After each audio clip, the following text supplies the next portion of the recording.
يا نفس إن لم تظفري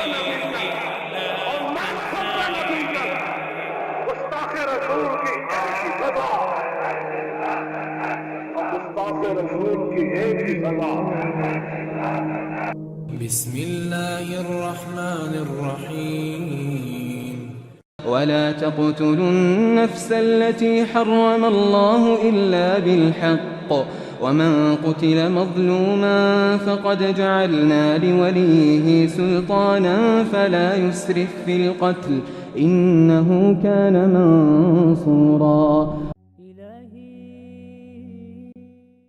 Today's khatira is going to be somewhat sensitive.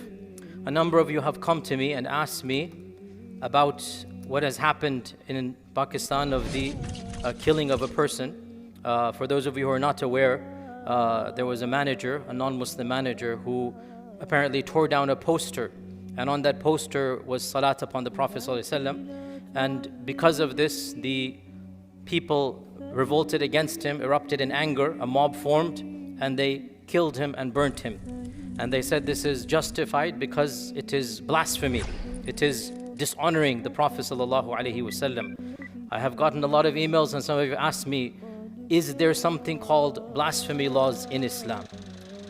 And before I answer this question, I would like to state the question itself is actually not the right one to ask. You have jumped 10 steps ahead and you're asking, is there something called blasphemy laws? But the reality is that what happened is a tragedy regardless of what the books of fiqh and laws say. Because no scholar and no madhab and no sensible person in Islamic history has ever allowed mobs to become judge, jury, and executioner. So the very fact that we jump to the question, what does fiqh say, indicates we have lost some steps in the middle. Regardless of what happens in a court of law, the mob does not become the court of law. So we have to understand this point, that we have to look at ourselves in the mirror and ask ourselves, how is this happening? You know me, I don't mince my words. I ask you a blunt question. If a bunch of people of the Hindutva ideology had done this to a Muslim, if a bunch of Zionist settlers had done this to a Palestinian, what would your reaction be right now? How would be that anger and that rage legitimately? Then why is it amongst some people, not all, that when it happens in our lands, by our people, there is a deafening silence? Why the double standards? Mob mentality is never justified, ever, in any system, especially our system. And when one of ours makes a mistake, we should be the first to publicly say we have nothing to do with this. It is reported in Sahih Bukhari that the Prophet ﷺ sent Khalid ibn Walid to an expedition, and he made a mistake and he killed some people he shouldn't have killed. Sahih Bukhari. As soon as the Prophet ﷺ found out, he publicly stood up, he raised his hands, he said, "Oh Allah, I dissociate in front of you from the actions of Khalid. I didn't tell him to do this. This is his, not on me." He publicly made a disclaimer. Islam has nothing to do with a mistake. It was a mistake. Inshallah, Allah forgave him. But you cannot just be quiet in the face of this mistake. Muslim communities cannot be quiet. And people are asking, and it is an incorrect question, what does Islam say about blasphemy? Regardless of what Islam says about blasphemy, that is not to be done by individuals, by mobs, by factory workers. And the very fact that this is so common, and the very fact that society is jumping to the 10th question, indicates we have bigger problems we have to worry about.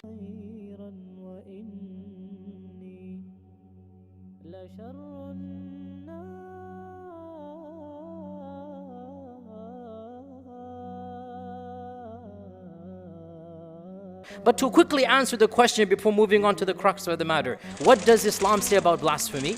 It is true that in an Islamic society, we will have red barriers that publicly cannot be done. Just like in this land, the purpose of law is civil order. And so when certain things happen that shouldn't happen, the law comes involved. So in an Islamic land, there's no question that we don't want open mockery of Allah and His Messenger. There's no question about that. And in our books of fiqh, there are regulations. Nobody can go in the public Times Square, town square, and shout things against Allah and His Messenger in an Islamic land. That's not civil society. So if that person does this, there are laws in place. In the time of our Prophet ﷺ, multiple times he was mocked by his opponents. Sometimes he forgave, and sometimes they were in fact executed. This is the reality. But they all went to him. There was all something done by him. And multiple times, people who mocked him and made fun of him, they asked for forgiveness and they were forgiven. Multiple times this happened. So we have these instances in the seerah, and from this our books of fiqh have derived laws. And it is true that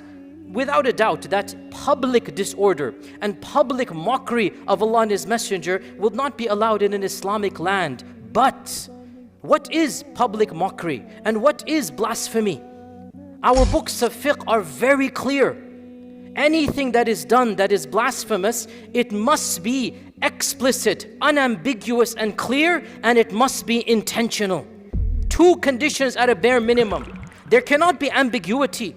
It must be explicit. You cannot have two different opinions about it, and it must be intentional. So suppose somebody dropped a book, and then we found out it's the Quran, and he goes, oh, I didn't realize it's the Quran, it just slipped from my hands. If he says it's unintentional, we take his word for it. We find an excuse for the person. Intention and must be unambiguous. In this particular case, this person was a non-Muslim. He did not read Urdu from what I understand, and it's his factory, he's the owner of the factory, and the rule is don't post anything on the factory without permission. So he pulled it down and he didn't know, or even if he did, the niyyah was clearly not to make fun of the Prophet ﷺ. The niyyah was to enforce order. So regardless of which madhab you follow, it's a mistake to jump to the fiqh and ignore the realities. Even if it was explicit and unambiguous and intentional, you bring in the law and order, you bring in the judge, you bring in the government, and you do not take law into your own hands.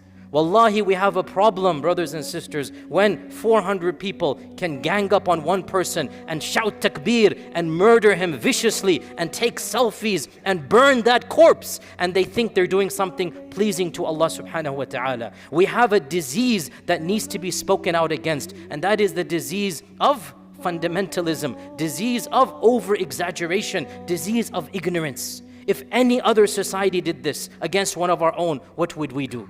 Yet when it happens amongst us, there is deafening silence.